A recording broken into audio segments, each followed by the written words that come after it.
Pre meranie tlaku v kvapaline použijeme toto zariadenie. Trubica tvaru písmena U naplnená farebnou kvapalinou, jedno rameno je prepojené hadičkou na lievik, na ktorom je natiahnutý balónik.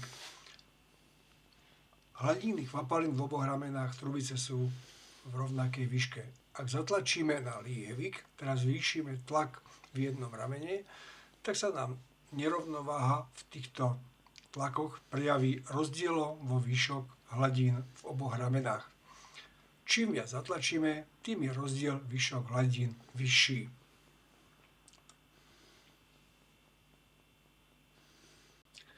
No a poďme na samotný experiment, detekciu tlaku v kvapaline, ktorá je v pokoji.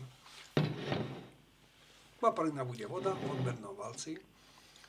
No a naše meriace zariadenie, konkrétne lievik s natiahnutým balónikom, budeme postupne ponárať do rôznych hĺbok vo vode.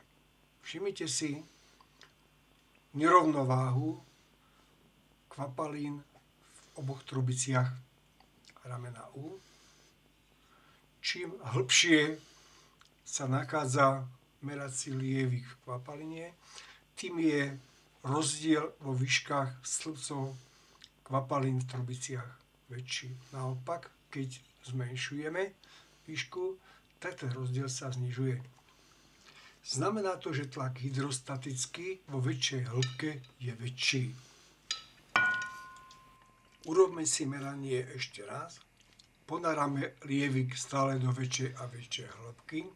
Rozdiel hladín kvapaliny v ramenách sa zväčšuje. Naopak, ak lievik vyťahujeme, čiže identifikujeme tlak v menšej hĺbke, tak sa rozdiel vo výškach zmenšuje.